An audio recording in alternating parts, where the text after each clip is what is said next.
शिवाय गुरवे नमः।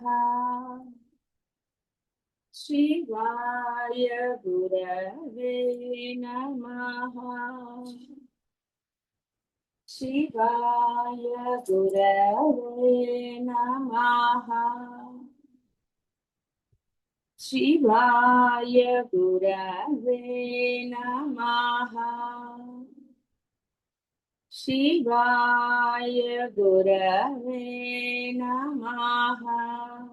కులోత్తీర్ణ అంటే ఆ యొక్క ఈ గుణముల కులం అనండి, ఏదే కులము సమూహం అనండి. కాబట్టి ఈ అజ్ఞానం నుంచి మిమ్మల్ని ఉత్తీర్ణులను చేస్తుంది ఆవిడ. మీరు పెద్ద కష్టపడక్కర్లేదు. ఎందుకంటే ఈ ఇంద్రియాలు ఎలాంటివో తెలియని వాళ్ళు ఎవరు లేరు. తెలిసి అందులోనే ఉండేవాడు, అంటే తెలిసి కూడా ఊబిలో కాళ్ళేసేవాళ్ళు బోడు మంది. ఇలా అనేక రకాల జీవ లక్షణాలు.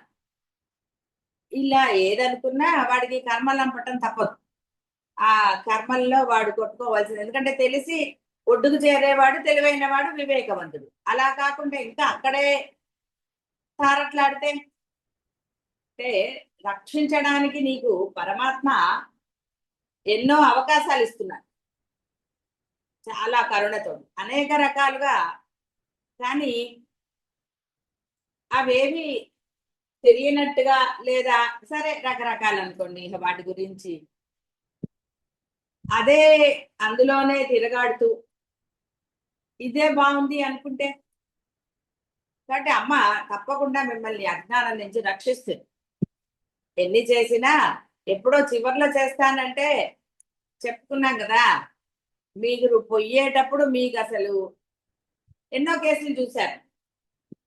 కాబట్టి తెలివైన వాడు ఆఫర్ ఉన్నప్పుడు యూజ్ చేసుకోవాలి. ఆఫర్ అయిపోయాక ఏం లాభం అండి? ఎక్కడైనా సరే బాహ్య ప్రపంచంలో ఆఫర్ ఇచ్చినప్పుడే వాడు దాన్ని ఇది చేసుకోవాలి. అది తెలివైన పని అంటారు. కాబట్టి ఇప్పుడు అమ్మ మీకు ఆఫర్ ఇస్తుంది. చాలా ఇప్పుడే కదా, ముందటి నుంచి ఇస్తుంది కదా, బోధ జరిగినప్పటి నుంచి అనుకోండి ఆఫర్ ఇస్తుంది ఎన్నో రకాలుగా. రే నువ్వు ఏదైనా నాకు నష్టం లేదురా, సుమ్మ ఇరు, కొన్ని రోజులు ఒక దీక్షగా ఒక సాధనగా చెయ్యిరా.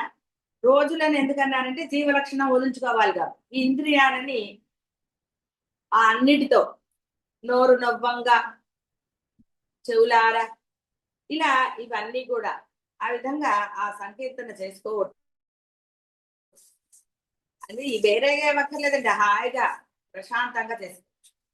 ఆ నామస్మరణ చేయడానికి నన్ను శరణు వేడు ఇచ్చేస్తాను. ఆ తర్వాత వ్యవహారంగా జరుగుతూనే ఉంటుంది, నీకేం బాధ కలగదు. ఇంకా స్ఫురణ శక్తి పెరుగుతుంది, ఏది చెయ్యాలి ఏది చేయకూడదు, ఏం మాట్లాడాలి ఏం మాట్లాడకూడదు, ఇవన్నీ పరమాత్మ చూస్తాడరా. ఎందుకంటే నీవే పరమాత్మ అయిపోతావు కాబట్టి. లేదా అందులో ఏమవుతుంది, పరమాత్మ నీ కర్మ నీకు ఇస్తున్నాడు, ఇందులో ఇక్కడ ఏం చేస్తున్నాను, మళ్ళీ నేను అని నీ ఆలోచనలు నీ గోలలు పెడుతున్నావు. కాబట్టి ఇద్దరు ఉన్నప్పుడు గోలే కదండి, వీడోటంటే వాడోటంట. కాబట్టి నానా గోలం ఇది అంతే. ఇక్కడ అమ్మవారు ఏది అందు, సాక్షిగా ఆవిడ అప్లై చేసేది ఆవిడ చేస్తూ ఉంటుంది.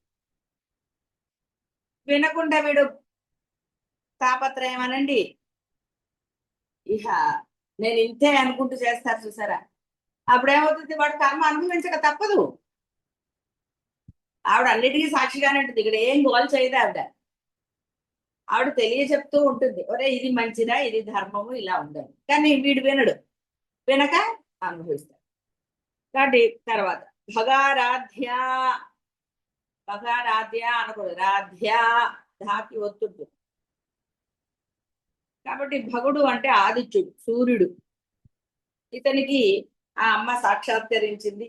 ఆ యొక్క అమ్మ మంత్రాన్ని ఉపాసించడం వలన సకల లోక ఆరాధ్యుడు సూర్యునిచే ఆరాధించబడి అతనికి ఈ యొక్క సూర్యమండల ఆధిపత్యాన్ని మహా తేజాన్ని ప్రసాదించింది. కాబట్టి ఆవిడ భగారాధ్య. అయితే ఇక్కడ ఎందుకండి ఆవిడ యొక్క ఇదేని కదా మనం చెప్పుకున్నాము, ఆవిడ స్థనములు లేదంటే ఆవిడ కళ్ళు ఇలాంటివన్నీ కదా అని. అంటే ఆవిడ విశ్వరూపాన్ని మనం అక్కడ ధ్యానించుకో తప్ప అక్కడ ఇక్కడ ఒకటి అక్కడ ఒకటి చెప్పారు అనడానికి లేదు. అంటే ఇప్పుడు దానికి, అంటే ఆ సూర్య భగవానుడికి నేను ఎందుకు నమస్కరించాలి? లేదా అసలు అతనికి ఇంత శక్తి ఎలా వచ్చింది, ఎలా అతను ఆ అమ్మ చెప్పిన మాటే వింటున్నాడు, ఎక్కడా గతి తప్పటం లేదు. దీనికి అది మూలం పెట్టారు. అతను అమ్మని ఆరాధించాడు. నీవే శరణమ్మ అన్నాడు. కథగా చెప్పాలి కదా మరి. అందువలన సూర్యుడు ఆదిత్యుడిని ఒక రూపంతో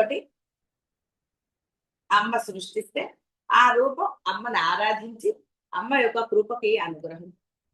కాబట్టి ఆ అనుగ్రహం పొందినాడు కాబట్టి యుగాలైనా ఏదైనా కూడా గతి తప్పకుండా ఆ తేజస్సు ఏమాత్రం తగ్గకుండా అతను అలా ఉన్నాడు అని అంటే అమ్మ అనుగ్రహం పొందితే, అనుగ్రహం లభిస్తే, లేదా అహం బ్రహ్మాస్మి అయితే ఎంతటి మహత్తరమైన శక్తి పొందవచ్చో ఒక ఉదాహరణ. సూర్యుడు లేండి ఏదీ లేదు. అందువలన ఆ యొక్క సూర్యుడికి ఆ ఎంతటి గొప్ప పదం అంటారా, ఏదంటారో మీ భాషలో ఏదనుకుంటే అది అది లభించింది కేవలం అమ్మని ఆరాధించటం వలన, శరణాగతి పొందటం వలన. ఇది అహం బ్రహ్మాస్మి స్థితి. అమ్మ తేజస్సు సూర్యుడిలో చూడవచ్చు. అంటే అంతటి బ్రహ్మాండమైన తేజస్సు అమ్మది. ఆ మధ్యాహ్నపు ఎండలో మీకు సూర్యుడు కనపడడు, రూపం కనపడదు. అమ్మ తేజస్సు అన్న నిరాకార నిర్గుణ అంతటి బ్రహ్మాండమైన తేజస్సు. అందుకే ఉదయిస్తున్న సూర్యుడిని చూసి ఆనందం పొందగలుగుతాం తప్ప ఆ తర్వాత ప్రకాశం పెరిగిన కొద్దీ అది చూడలేదు. అంటే నీ ప్రకాశం అనంతంగా ఉంటుందిరా, పరిమితికి ఎందుకు లోపడతావని చెప్పడం ఇక్కడ కూడా. ఆ అమ్మకి అసలు రూపమే లేదు, రూపం లేని దాన్ని నువ్వు చూడలేవు, అందుకనే దివ్య చక్షువులు ఇచ్చాడా. ఇక్కడ కూడా అమ్మకు అదే, నువ్వు ఆ దివ్య చక్షువులు లేని ఆవిడ. దివ్య చక్షువులు అంటే జ్ఞానము, జ్ఞానంతో మాత్రమే అమ్మాయిని ప్రత్యక్షం చేసుకోగలుగుతాం. శరణాగతితో మాత్రమే ఆ అఖండమైన కనపడుతోంది, ఏది అక్కర్లేదు. సూర్యుడు ఎదురుగుండా కనపడుతున్నాడు, రోజు చూస్తూనే ఉన్నారు. ఎలా అతనికి ఆ శక్తి వచ్చింది, ఎలా అతను అలా ఉన్నాడు పడిపోకుండా ఆకాశంలో, ఎలా కాలానుగుణంగా అనండి, ఇలా రకరకాలుగా తన యొక్క ఇది అంటే ఉదయిస్తున్నప్పుడు ఒకలాగా, అస్తమిస్తున్నప్పుడు ఒకలాగా, మధ్యలో ఒకలాగా, ఇలా ఇవన్నీ ఈ మార్పులు ఎవరు చేస్తున్నారు? నీ గుండె ఎలా కొట్టుకుంటుందో ఇది అంతే. కోపం వచ్చినప్పుడు ఎలా కొట్టుకుంటుంది, శాంతంగా ఉన్నప్పుడు ఎలా ఉన్నావు, వీటన్నిటికీ మూలము ఆ అమ్మాయి. అది గుర్తించమని చెప్పడం. అది గుర్తిస్తే ఆ శరణాగతి లభిస్తుంది. అప్పుడు నీవే అహం బ్రహ్మాస్మి. అంటే అలాంటి బ్రహ్మాండమైన తేజస్సు అంటే శక్తి నీకు లభిస్తుంది.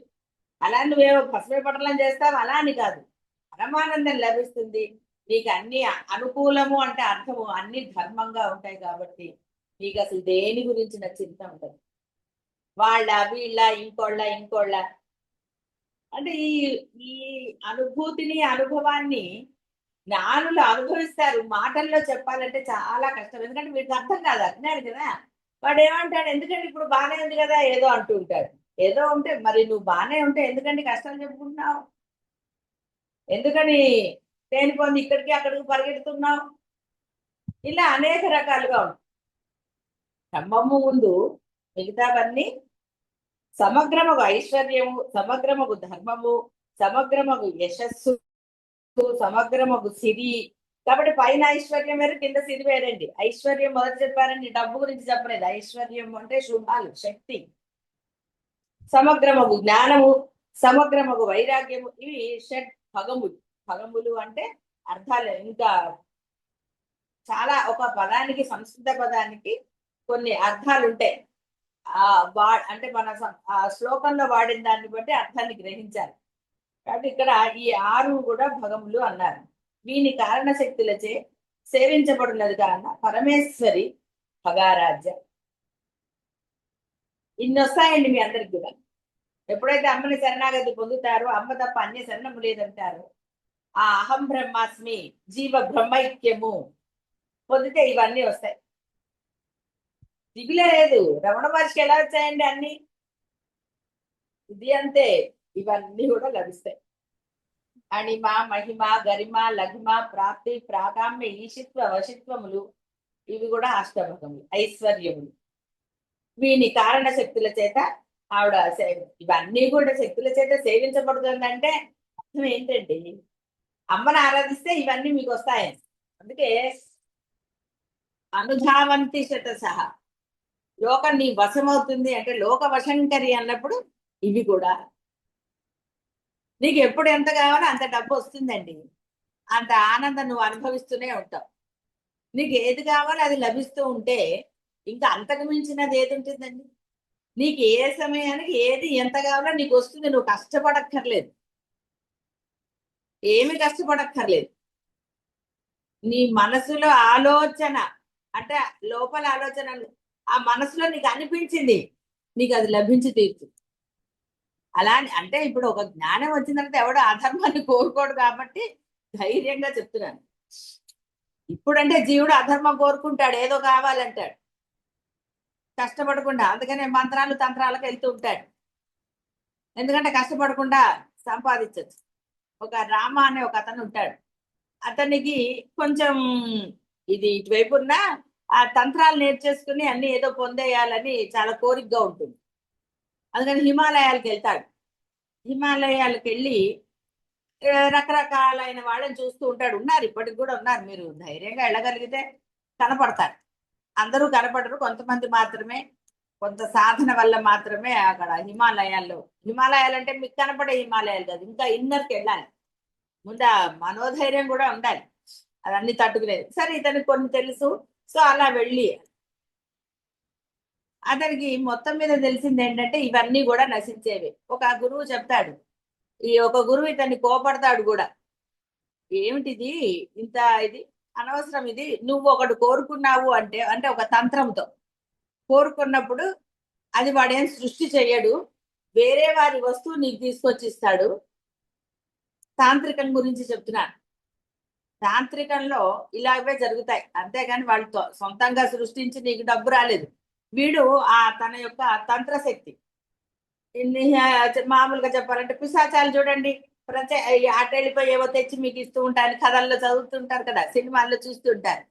అదే ఇది అన్న తాంత్రికము అంటే, వీడు తన మంత్రశక్తితో వేరే వాళ్ళది అపహరించి తీసుకొచ్చి నీకు ఇస్తాడా, ఇది పెద్ద దొంగతనము, నీకెందుకు ఇలాంటివని కోపడతాడు. ఆ కోపడిన తర్వాత తన మనసు మారి మామూలు తపస్సు చేసుకుని మళ్ళీ చాలా గొప్పవాడు అవుతాడు. అలా ఏమిటంటే తాంత్రికము అనగానే మనము వెంటనే లభిస్తోంది కదా అని చాలా మంది జీవులు అటు పరిగెడుతూ ఉంటారు. సరే, తర్వాత ఏమవుతుందో అటు వెళ్ళిన వాళ్ళకే అనుభవం, అంటే ఆ వెళ్ళిన వాళ్ళని చూసిన వాళ్ళకి అనుభవం. అనవసరమైన దానికి వెళ్ళకూడదు ఎప్పుడూ కూడా. నీకేదో అది నువ్వు ఆరాధించే దైవము తప్పకుండా ఇచ్చి తీరుతుంది. సహనంగా ఉండు, ఆ సహనం నీకు ఎప్పుడూ రక్ష. ధర్మంగా ఉండు, ధర్మము సహనము. ధర్మం ఉంటే సహనం ఉండి తీరుతుంది. ఎందుకంటే మంచి లక్షణాలన్నీ, చెడు లక్షణాలు ఒకదాని తర్వాత ఒకటి ఎలా వస్తాయో మంచి లక్షణాలను కూడా నువ్వు గనక అవలంబిస్తే, ఒక్క ధర్మాన్ని నువ్వు పట్టుకుంటే మిగతావన్నీ ఆటోమేటిక్ గా నీ దగ్గర ఉంటాయి. ఆ లక్ష్మీదేవి కథ ఉంటుంది కదా, అలా అందరు లక్ష్ములు వెళ్ళిపోతా అంటారు. అప్పుడు ఆ రాజు ఒక మనిషి ఎవరైతే అమ్మా ధైర్య లక్ష్మి ఒక్కదాన్ని ఉండమని కోరుతాడు. నువ్వు ఉంటే నేను మిగతావన్నీ సంపాదించుకోగలుగుతానమ్మా, నువ్వు పాటు నన్ను విడిచి వెళ్ళగానే కోరుకుంటాడు. అంటే ఆ ధైర్యం అంటే ఆ ధర్మం. ధర్మం ఉన్నప్పుడే ధైర్యం ఉంటుందండి, లేదా అన్ని మేకపోతు గాంభీర్యాలు అంటారు. కానీ ఇక్కడ ఆ విధంగా ఎవరైతే ధర్మంగా ఉంటారో ఆ జీవ బ్రహ్మైక్యం జరిగితే ఈ అఖండ తేజస్సు ఏమిటి, వశంకరి, లోక వశంకరి అంటే అసలైన అర్థం. లోకంలో నీకు కావాల్సిందివే కదా అన్ని లభిస్తాయి. ఈ అణిమ మహిమ గరిమ లగిమ సిద్ధిలు అన్ని కూడా. అయితే ఇవన్నీ కూడా ఎలాంటివి, తాంత్రికంవే. అంటే నువ్వు తాంత్రికంగా ఒక మంత్రాన్ని ఉపాసిస్తే లభిస్తాయి.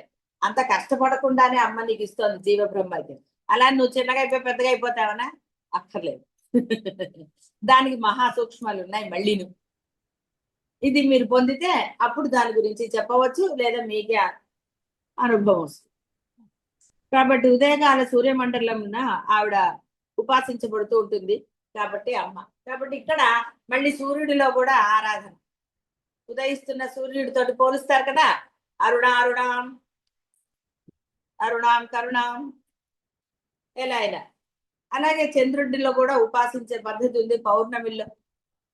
అంటే ఆవిడ శక్తి అది. ఆవిడ సూర్యుడు చంద్రుడు భిన్నం కాదు అని నువ్వు తెలుసుకోవాలి. భిన్నం కాదు కాబట్టి ఆ తేజస్సు వచ్చింది అనడానికి లేదు. ఎప్పుడు భిన్నమా? వాళ్ళు విడిగానే ఉండి ఉపాసన వలన ఆ యొక్క బ్రహ్మత్వాన్ని పొంది కాబట్టి అభేద స్థితికి చేరుకున్నారు. అహం బ్రహ్మస్మి అయ్యారు. కాబట్టి నువ్వు అవ్వచ్చు.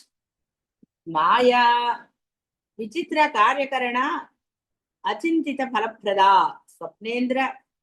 స్వప్నేంద్ర జాల వల్లోకే మాయా తేన ప్రకీర్తితే. కానీ వినని విషయములను ప్రదర్శిస్తుంది. స్వప్న విధానములను ఐంద్రజాల విధానమును ప్రదర్శిస్తుంది కావున మాయ. కళ్ళు కూడా కనపడుతూ ఉంటాయి. అమ్మ కల్లో కనపడిన పురాణ గాథలు ఎన్నో విన్నారు. ఇప్పుడు వరలక్ష్మి వ్రతం వస్తుంది, తెలిసిన కథే కదా. ఎలా కనపడింది ఆ స్వప్నంలో. ఇలా రకరకాలుగా ఐంద్రజాలం అంటే లేనిది నీకు ఇవ్వటం. మళ్ళీ అక్కడ చెప్పుకున్న దొంగతనంది కాదండి. వేరే వాళ్ళ వస్తువులు ఆవిడ ఇవ్వక్కర్లు, ఆవిడ స్వయంగా సృష్టి చేయగలుగుతుంది. ఎందుకంటే ఉన్నదంతా ఆవిడే, వేరే వాళ్ళది లేదు. కాబట్టి ఐంద్రజాలము అంటే లేనిది నీకు ఆవిడ సృష్టించి నువ్వు తలుచుకున్నప్పుడు, అంటే నువ్వు అమ్మని ఆరాధిస్తూ నీకు ఆవశ్యకత ఏర్పడినప్పుడు అక్కడ ఎవరు ఉండరు, కానీ ఎవరో వచ్చి నిన్ను రక్షించేస్తారు. ఒక పెద్ద ఆపద వచ్చిందనుకో, ఆ ఆపద నుంచి అనుభవంతో చెప్తున్నాను, అక్కడ ఒక మనిషిని సృష్టించి నేను రక్షిస్తున్నారు. ఎలా అనేది తెలియదు. అది రక్షించబడ్డాక నువ్వు ఆశ్చర్యపోవటమే తప్ప వేరేది ఉండదు. అదే ఐంద్రజాలము అంటే. అక్కడ లేరు, ఎవరు లేరు, ఏదీ లేదు.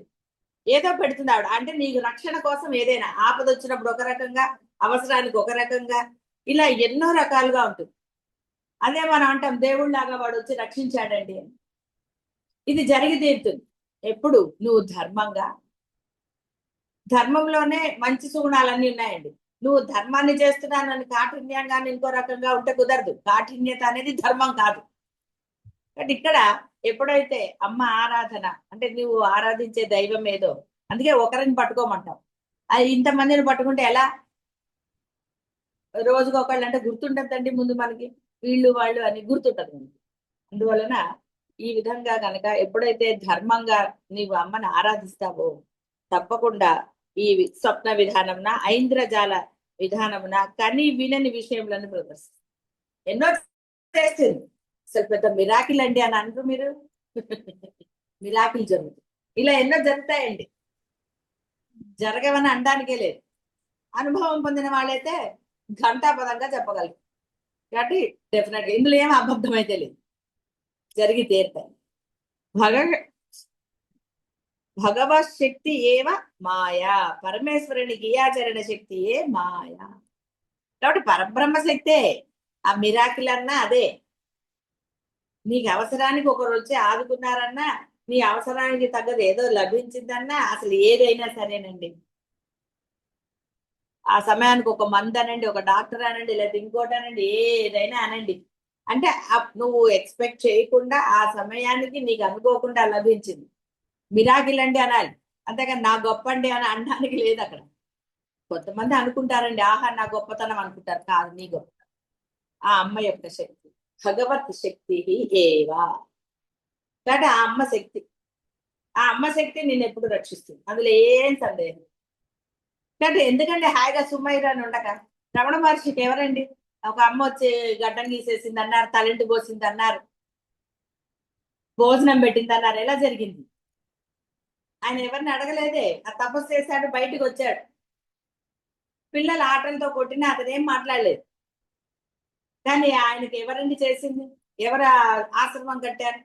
ఎందుకు ఎవరో ఒకళ్ళు వచ్చి, ఒక ముసలవ్వ వచ్చి పాపం కళ్ళు కూడా కనపడకపోయినా వచ్చి ఆయనకి రోజు ఏదో ఇచ్చేది. అలా ఎలా జరిగాయి అవన్నీ కూడా.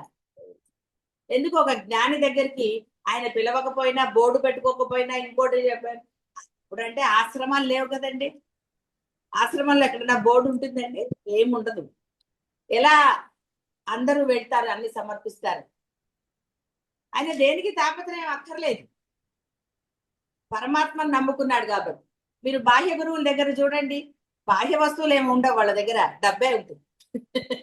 వాళ్ళ డబ్బు మాత్రమే తీసుకుంటారు, వేరేవేమి వాళ్ళు స్వీకరించారు.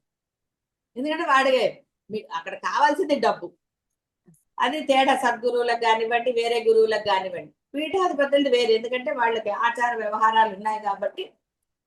మనకి అక్కడ శృంగేరి అయితే ఇక్కడ వీళ్ళు అసలు స్వీకరించారు వస్త్రాన్ని అయితే, ఎందుకంటే ఆ వస్త్రాన్ని వాళ్ళు ఆ అంటే ఆ పురుగులు అలా కాకుండా వాళ్ళు స్వయంగా అక్కడ వాళ్ళు నేయించుకుంటారు అన్నమాట. అందువలన మనము వాళ్ళకి వస్త్రం సమర్పించాలి గురువులకి అంటే, అక్కడ మనం డబ్బు కట్టేస్తే మన పేరు మీద వాళ్ళు వస్త్రం, వాళ్ళే వాళ్ళ వస్త్రాన్ని సమర్పించేటట్టు మనకి ఇస్తారు. కాబట్టి ఇలా పళ్ళు మాత్రమే, అంటే ఈ మన ఫ్రూట్స్ అవి డ్రై ఫ్రూట్స్ మాత్రమే స్వీకరిస్తారు. అది అన్ని గురువుగా, ఎందుకంటే ఆశ్రమంలో అనేక మంది ఉంటారు, మఠంలో అందరికీ సమర్పిస్తారు. ఇలా వాళ్ళు ఒక ఏర్పరచుకున్నారు. ఎందుకంటే ఇక్కడ ఈ బాహ్య ప్రపంచంలో రకరకాల మనుషులు, అధర్మ సంపాదన ఉంటుంది ఇంట్లో, అంటే మైల ఇవన్నీ కూడా కలుపుకునే వాళ్ళు ఉంటారు, ప్రపంచం రకరకాలు. కాబట్టి వాళ్ళందరినీ రాకూడదు అని వాళ్ళు అనరు, కరుణా స్వరూపులు కాబట్టి. మఠానికి ఉండేవాళ్ళు మన పెరియవారు కానివ్వండి, ఇప్పుడు భారతీ తీర్థ స్వామి, వీళ్ళందరూ కూడా కరుణా స్వరూపులు. అందుకని వీళ్ళు కూడా తరించడానికి ఒక అవకాశంగా వాళ్ళు కొన్ని పద్ధతులు ఏర్పరిచారు. ఇంటింటికి కొన్ని పద్ధతులు ఉండవండి, వీళ్ళ ఇంట్లో ఈ విధంగా, వాళ్ళ ఇంట్లో ఆ విధంగా. వర్ణాశ్రమ ధర్మాలు, వర్ణాశ్రమ విధాయిని. కాబట్టి ఈ విధంగా వాళ్ళు అదే మనం పాటించాలి. ఆ విధంగా అమ్మ యొక్క ఆ శక్తి వారికి అన్ని ఏర్పరుస్తుంది.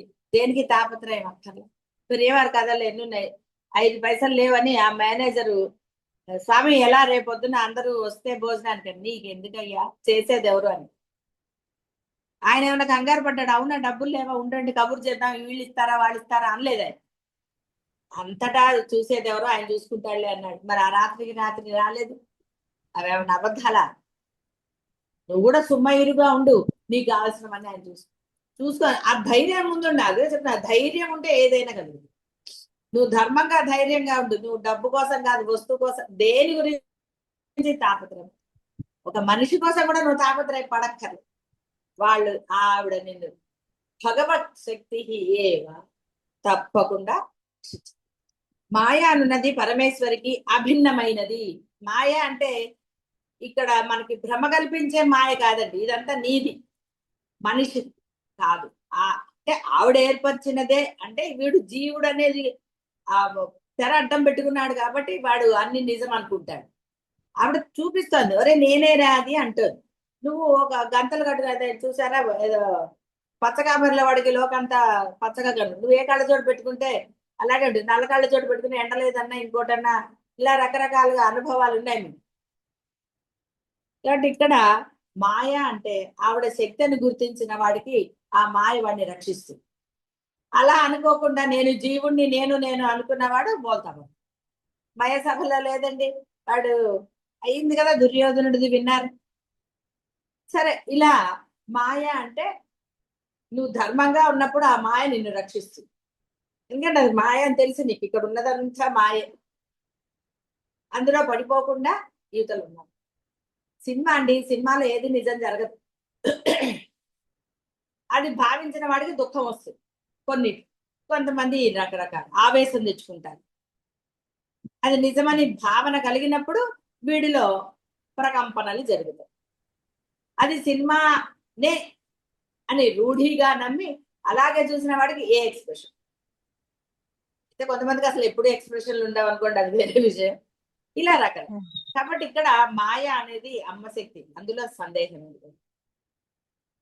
అంటే ఆ మాయ నిన్ను ఎప్పుడు కూడా రక్షించి తిరుగుతుంది. అమ్మని శరణాగతి పొందిన వారు పరమేశ్వరి యొక్క అనంత శక్తి సమూహమున మాయ అన్నది ఒక మహత్తరమైన శక్తి. అజ్ఞానము, అవ్యక్తము, అవ్యాకృతము, ప్రకృతి, బీజశక్తి మొదలగు అనేక నామములచే ఆ మాయ చెప్పబడుతోంది. జ్ఞానము చేత నశించినది అగుట అజ్ఞానమని, అవిద్య అని చెప్పబడింది. వ్యక్తము కానిది, తెలియనిది, ఇట్టిదని వర్ణింప అలవి కానిది, ఉన్నదని చెప్పుటకును లేదని త్రోసివేయుటకును వీలు లేనిది కాన అవ్యక్తమని చెప్పబడింది. కాబట్టి వ్యక్త అవ్యక్త స్వరూపం. ఆవిడ లేనిది ఏది లేదు, అన్ని ఆవిడ. కొన్నిట్లో కనపడుతుంది, కొన్నిట్లో కనపడదు. స్థూలం నీకు కనపడుతుంది, కనపడేది నేను నాది అని అంటున్నావు కాబట్టి నువ్వు నశిస్తుంది. నశించటము అంటే భ్రమపడ్డావు కాబట్టి నువ్వు బాధలు అనుభవిస్తున్నావు. ఇంకోటి నాది అన్నావు. నేను అన్నప్పుడే నాది నావి ఇక రకరకాలండి. ఓబో అసలు ఎన్ని చెప్పలేదు. కాబట్టి జ్ఞానము చేత మాత్రమే ఈ అజ్ఞానం నశిస్తుంది. దాన్నే అవిద్య అంటారు. అంటే ఈ యొక్క లేనిది ఉన్నదని భావించటం, ఉన్నదాన్ని లేదంట. ఇలా అనేక రకాల భావనలు వీడు తెలిసిన తర్వాత ఉన్నదే ఆ పరబ్రహ్మ శక్తే, అన్యం లేదని తెలిసిన తర్వాత వాడు సహాయిగా సుమ్మయ్యరు పరమ ప్రశాంతంగా ఉంటాడు, పరమానందంగా ఉంటాడు. ఎందుకు నేను తాపత్రయపడాలి, నాకేం కావాలో ఆవిడ చూసుకుంటుంది కదా, అన్యం లేదు కదా. ఇప్పుడు వీడు ఎప్పుడైతే జ్ఞాని అయిపోతాడో వీడికి తెలిసిపోయింది అన్యం లేదు, నేనే ఉన్నాను అంతటా. వివేక చూడమనేది ఆ శిష్యుడు అనలేదు. అలా వ్యక్తపరిచాడు కాబట్టి ఇంకొన్ని రోజులు చేయమన్నాడు. అంటే వ్యక్తం కూడా చేయకుండా ఉండగలగాలి, అది అసలైన స్థితి. అతను గురువుకి చెప్పేశాడు అంతటా ఇది అదే. అంటే ఆ ఎక్స్ప్రెషన్ కూడా పోవాలిరా, సుమ్మయిరుగా ఉండాలి వాళ్ళు. మంచి శిష్యుడు కాదు విని ఇంకొంచెం సాధన చేసుకో. వ్యావృతమైన ఈ పరిదృశ్యమాన ప్రపంచమునకు పూర్వమే ఉన్నది కాబట్టి అవ్యాకృతము. కాబట్టి నీకు కనపడేది అంతా వ్యాపించి ఉంది ప్రపంచము అంటున్నావు. ఇది ఏర్పడక ముందు కూడా ఆవిడే ఉంది. వికృతికి భిన్నమైనది ఒకట ప్రకృతి. సకల చరాచర ప్రపంచమునకు నువ్వు కారణ బీజములు తన గర్భమున ధరించి ఉండలేదు కాన బీజ శక్తి అని. ఇక్కడ బీజం అంటే ఏదో విత్తనాలుగా తీసుకోకండి. మీరు మరణించారు, మళ్ళీ మీరు పుట్టాలి కదా. మీరు పుట్టడానికి కారణం ఆవిడే. మళ్ళీ మరి మీ కర్మ అంతా మీకు ఇవ్వద్దండి. అదొక రకం. తర్వాత ప్రళయం ఏర్పడుతుంది. ప్రళయం ఏర్పడిన తర్వాత మళ్ళీ సృష్టి చేస్తుంది ఆవిడ. యుగాలు మారుతాయి అనలేదు. ఒక యుగం అవగానే మళ్ళీ ఒక యుగం. అయితే వాళ్ళు మళ్ళీ పుడతారండి. ఒక యుగం అయిన తర్వాత ఎందుకు పుట్టారండి? ఆవిడ తలుచుకుంటే పుట్టకేమవుతారు. వాటిని ఆవిడ దాచింది తన గర్భం. మీరు ఎన్నో విషయాలు లోపల దాచుకోరండి. ఎప్పుడెప్పుడో విషయాలు, మీరు పుట్టినప్పుడు విషయాలు కూడా కొన్ని దాచుకుంటారు కదా. మంచివి కావచ్చు, చెడ్డవి కావచ్చు. అన్ని చెడ్డగా ఏమి మంచివి కూడా ఉంటాయి. ఎప్పుడెప్పుడో కావాలని అంటే అవి ఆ సమయానికి గుర్తొస్తూ ఉంటాయి. ఒక్కొక్కసారి కొన్ని గుర్తు పెట్టుకుంటారు. అలా అలా మర్చిపోతామండి అంటారు. ఇలా ఎన్నో రకాలు అవే. మరి ఎందుకు లోపల ఎందుకున్నాయండి అంటే చెప్పగలరా? రెండు రకాలుగా ఉంటాయి. కాబట్టి మరి మీరే ఇన్ని విషయాలు బొజ్జులో దాచుకుంటే ఆవిడ దాచుకోదండి, బోల్డ్ దాచుకుంటుంది. కాబట్టి బీజం, బీజ రూపిణి, బీజ శక్తి బ్రహ్మమే అధిష్టానముగా కలిగి జగత్ కారణమైనది. ప్రపంచమునంతయు మమతాశ్రితము చేసి భ్రమింప. మమతాశ్రితం అంటే ప్రేమ కల్పించింది, మోహం కలగజేసిందని. అంటే మోహశక్తి ఆవిడ ఆ మాత్రం లేకపోతే పిల్లల్ని ఎవరండి పెంచుతారు? బంధాలు నిలబడతాయా? వ్యవహారం జరుగుతుందా? జరగదు. దాన్ని సక్రమంగా ధర్మంగా వినియోగించుకున్న వాడికి ఆ యొక్క మమత అనండి, ఇంకోటి అనండి, మోహం అనేది వాడిని నశింపచేయదు. తగినంత ప్రేమ ఉన్నప్పుడు పిల్లలు చక్కగానే పెరుగుతారు. అతి గారాభం అనలేదు, అతి గారాభం చేస్తున్నారని ఏం చేస్తారు? ఇవాళ రేపు ఒకళ్ళే లేకపోతే ఇద్దరే. ఇక సంపాదన ఎక్కువైపోయింది, ఇద్దరు కదండి సంపాదిస్తారు.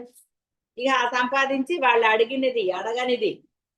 ఎందుకంటే వీళ్ళ ఉద్దేశం ఏముంటుంది? అయ్యో ఎలాగో మేము ఉద్యోగానికి వెళ్ళి ఇల్లు చూడటం లేదు కాబట్టి వీళ్ళు అడిగింది అలా కొని ఇచ్చేద్దాం అనుకుంటారు. ఇలా రకరకాలండి. అందరూ ఒక రకంగా లేదు. సంపాదించినా కూడా పిల్లల్ని కంట్రోల్ పెట్టిన వాళ్ళు ఉన్నారు. ఏ రకరకాలు. అందరిది ఇదే అని చెప్పడానికి లేదు కదా. ఎందుకంటే జీవ లక్షణాలు. కాబట్టి ఆ మమత అనేది ఆవిడ వల్లనే కలుగుతారు. అమ్మని నమ్మిన వాడు ఎంత ప్రేమ ఇవ్వాలో అంతే ఇస్తాడు, ఎక్కడ వరకు ఇవ్వాలో అక్కడే ఇస్తాడు, ధైర్యంగా ఉంటాడు. ధైర్యం లేని వాడికే భయపడతాడండి. రేపు పొద్దున పిల్లలు చూస్తారో చూడరో. ఎన్నో రకాలు. అమ్మో ఆస్తి ఇస్తే ఇప్పుడే ఇచ్చేస్తే తర్వాత ఏమైపోతుంది, ఎన్నో రకాలండి. అంటే ఎప్పుడైతే వీడికి అసలైన దాని మీద నమ్మకం లేదో, ఇప్పుడు ఒక బ్యాంక్ ఉందండి, బ్యాంక్ మీద నమ్మకం లేదనుకోండి, బంగారం దాస్తారా అక్కడ? ఏం వీడు ఎప్పుడు మూసుకుని వెళ్ళిపోతాడు, ఎందుకు వచ్చిన అనుకోరు. ఒక మనిషి మీద నమ్మకం లేనప్పుడు ఎన్ని జరుగుతాయండి? కాబట్టి ఇక్కడ మోసపోవాలన్నా ఇంకోటన్నా కల్పిస్తుంది అక్కడ నీ కర్మను బట్టి. కాబట్టి ఈ కర్మను తప్పించుకోవడానికే అమ్మని ఆశ్రయం పొందాలి, అమ్మని ఆరాధించాలి.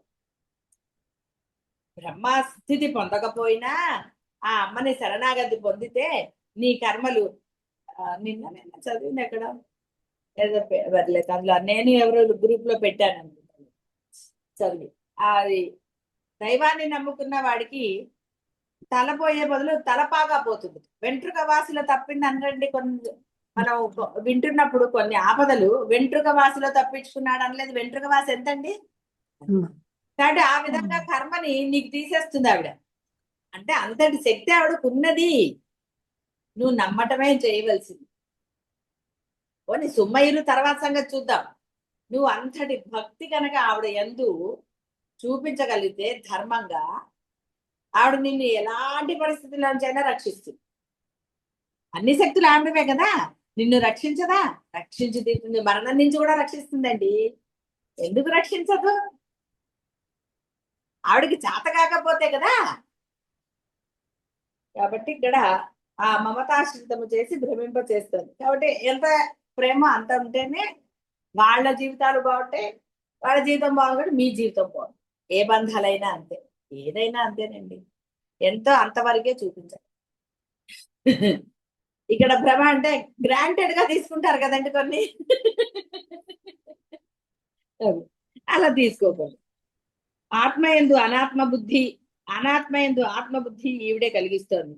యథార్థ జ్ఞానమున నశిస్తుంది గాన బ్రహ్మం వంటి సత్పదార్థము కానిది. దీని నుండియే సమస్త ప్రపంచము ఉద్భవిస్తుంది గాన అసత్ పదార్థము కాదు. ఇందా చెప్పలేదు, ఉన్నది అంటే అలా లేదు అనలేదు, లేదని కొట్టేయడానికి లేదు, ఉన్నది అదే. కాబట్టి సృష్టికి పూర్వమే ఉన్నది గాన ఆది అనున్నది లేనిది.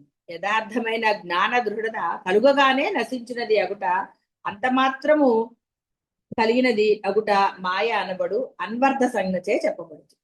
మాయ అంటే ఏదో కాదు, ఈవిడే. కాబట్టి సృష్టికి పూర్వమే ఉంది. ఆది అని ఎలా అంటారండి? అంతకుముందు సృష్టిలు ఉన్నది ఆవిడే అనాలి, ఆది అనకూడదు. ఆది అంటే మళ్ళీ అంతం కూడా ఉంటుంది. కాబట్టి ఇక్కడ ఆది అనడానికి లేదురా, ఉన్నది అదే, వేరేది లేదు.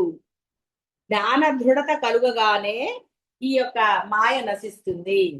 అంటే ఏదో అయితే భ్రమ పడుతున్నారో ఉన్నది అని, లేదని, వీళ్ళు నాది నాది అంటున్నారు కదా, నేను నేను నేను నేను లేదురా బాబు అని. ఆ జ్ఞాన దృఢత అన్నారు. అందుకే ఇక్కడ కేవలం జ్ఞానం వల్ల జ్ఞాన దృఢత, దృఢంగా ఎప్పుడైతే నీకు నమ్ముతావో లేదా ఆచరణ పెడతావు. పరులు ఎరుంగరాని ప్రసిద్ధ పారమేశ్వర శక్తియే మాయ, మమ మాయా దురత్యయ అని ఆయన కృష్ణ పరమాత్మ చెప్పిన మాట ఇది. పూర్వకల్పమునందలి సర్వజీవ సముదాయం యొక్క, చూసారా, పూర్వకల్పమునందలి సర్వజీవ సముదాయం యొక్క కర్మవాసనయే మాయ. పరమేశ్వరి ఇటు విశేషాన్ని కలిగి, కాబట్టి మాయా అంటే అర్థమైంది కదా. ఇంకో దాంట్లో అందరూ తరించిపోతారేంటండి? ఇప్పుడు ముందు యుగంలో వాళ్ళందరూ ముక్తి పొందేశారా? ఆ యుగం అయిపోతే పోతాం కదండి, ఇంకా గొడవ ఎందుకండి అని భావించకండి. మళ్ళీ పుట్టిస్తుంది ఆవిడ, మళ్ళీ అనుభవింపజేస్తుంది. ఎందుకు వచ్చిన ఆవిడతోటి హాయిగా అమ్మ నువ్వేశారని అంటే సరిపోలేదు, ఒక్క మాటతోటి హాయిగా. కానీ చక్కగా ఆవిడని నమ్మేసి హాయిగా ఏముందండి మీరు చేయాల్సింది? ధర్మం ఒక్కటే, అందరితో ప్రేమగా ఉండటమే, ఏమీ లేదు, భేద బుద్ధి లేకుండా ఉండటమే. చెప్పాం కదా, ఉపాధిని బట్టి గౌరవించమని చెప్పాడు ఆయన. మిమ్మల్ని ఏమి చెప్పాను కదా, ఎవరినంటే వాళ్ళ పక్కన కూర్చోబెట్టుకోండి, అవన్నీ నేను చెప్పటం లేదు, పరమాత్మ చెప్పలేదు అవి. ఉపాధిని బట్టి వాళ్ళకి ఇచ్చే గౌరవం ఇవ్వు అన్నాడు ఆయన, అంతే. ఎవరిని ఈసడించుకోవటం కానీ, తూలనాడటం కానీ, నోరుంది కదానో లేదా పదజాలం వచ్చు కదా అని అవతల వాళ్ళని అవమానించటాలు కానీ ఇలాంటివి చేయరా. అవసరం వచ్చినప్పుడు వాళ్ళని సక్రమమైన మార్గంలో పెట్టడానికి నువ్వు కొంత కోపడితే నష్టం లేదు. కానీ అధికారం ఉందనో ఇలా రకరకాలుగా చేయడానికి అది అధర్మము. కాబట్టి ఇక్కడ ఈ విధంగా ఆ అమ్మ యొక్క అద్భుతమైన శక్తి అనండి, బ్రహ్మాండ శక్తి అనండి, దానికి ఏ పేరు పెట్టినా సరే ఆ శక్తి వేరు, అమ్మ వేరు కాదు. కాబట్టి మీరు ఆరాధించే దైవానికి అఖండమైన ఆ శక్తి ఉన్నదని గుర్తించి చక్కగా ధర్మపరులై ఆ శక్తి మీరే అవ్వచ్చు. అహం బ్రహ్మాస్మి అనేది అదే ఉన్నదే, ప్రజ్ఞానం బ్రహ్మ, అయమాత్మ బ్రహ్మ. ఈ విధంగా అవడానికి పెద్ద కష్టం ఏమీ లేదండి. కష్టము ఎందుకు? ఇష్టం లేదు కాబట్టి కష్టం అవుతుంది. కాబట్టి ఇష్టంగా ధర్మాచరణ చేయండి. ఆ యొక్క అనంతమైన బ్రహ్మాండ మాయాశక్తిని స్వాధీనం చేసుకోండి. శుభం చేయాలి.